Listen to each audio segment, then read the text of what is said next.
no qual um sábio historiador interroga Beremiz. O geômetra não podia olhar para o céu. A matemática na Grécia. Elogio de Erastóstenes. Solucionado o primeiro caso com todas as suas minúcias, o segundo sábio foi convidado a interrogar Beremiz.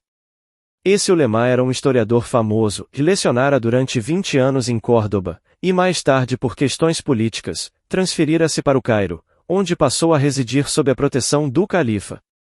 Era um homem baixo, cujo rosto bronzeado parecia emoldurado por uma barba elíptica. Tinha os olhos nevoados, mortiços. Eis como o sábio historiador se dirigiu ao calculista. Em nome de Alá, clemente e misericordioso.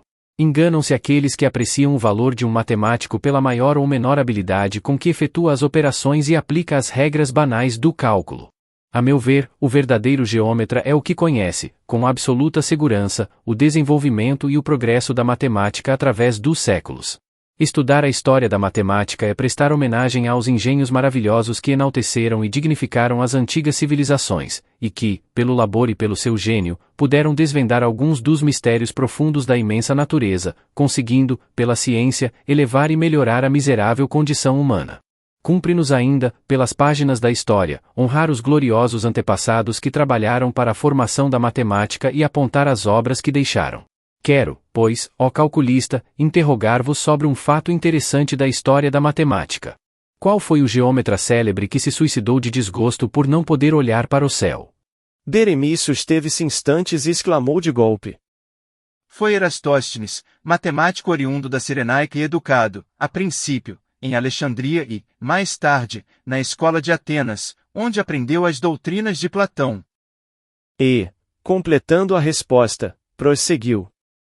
Erastóstenes foi escolhido para dirigir a grande biblioteca da Universidade de Alexandria, cargo que exerceu até o termo de seus dias. Além de possuir invejáveis conhecimentos científicos e literários que o distinguiram entre os maiores sábios de seu tempo, era Erastóstenes poeta, orador filósofo e, ainda mais, atleta completo. Basta dizer que conquistou o título excepcional de vencedor do pentatlo, as 5 provas máximas dos Jogos Olímpicos. A Grécia achava-se, nesse tempo, no período áureo de seu desenvolvimento científico e literário. Era a pátria dos aedos, poetas que declamavam, com acompanhamento musical, nas refeições e nas reuniões dos reis e dos chefes. Não seria prolixidade dizer que, entre os gregos de maior cultura e valor, era o sábio Erastóstenes considerado como o homem extraordinário que atirava o dardo, escrevia poemas, vencia os grandes corredores e resolvia problemas de astronomia. Erastóstenes legou à posteridade várias obras.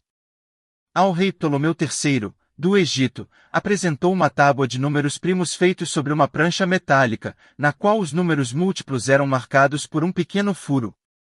Deu-se, por isso, o nome de crivo de Erastóstenes ao processo de que se utilizara o astrônomo grego para formar sua tábua. Em consequência de uma oftalmia, adquirida nas margens do Nilo, durante uma viagem, Erastóstenes ficou cego. Ele, que cultivava a astronomia, achava-se impedido de olhar para o céu e de admirar a beleza incomparável do firmamento nas noites estreladas. A luz azulada de Alchira jamais poderia vencer aquela nuvem negra que lhe encobria os olhos. Esmagado por tão grande desgraça e não podendo resistir aos desgostos que lhe causava a cegueira, o sábio e atleta suicidou-se, deixando-se morrer de fome, fechado em sua biblioteca. O sábio historiador dos olhos mortiços voltou-se para o califa e declarou, depois de rápido silêncio: Considero-me plenamente satisfeito com a brilhante exposição histórica feita pelo jovem calculista persa. O único geômetra célebre levado ao suicídio foi, realmente, o grego Erastóstenes, poeta, astrônomo e atleta, amigo fraterno do famosíssimo Arquimedes de Siracusa. E Alá! Pela beleza de seu sebit! Exclamou o califa com entusiasmo. Quanta coisa acabo de aprender!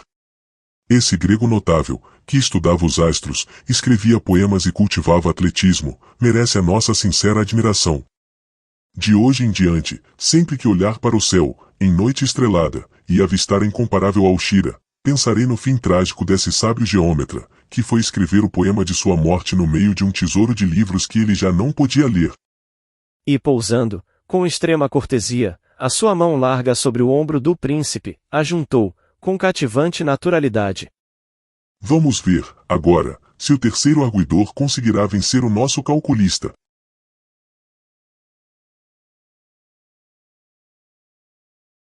Prossegue o memorável torneio no divã do rei. O terceiro sábio interroga Beremiz. A falsa indução. Como se acha a raiz quadrada de 2025? Beremiz demonstra que um princípio falso pode ser sugerido por exemplos verdadeiros.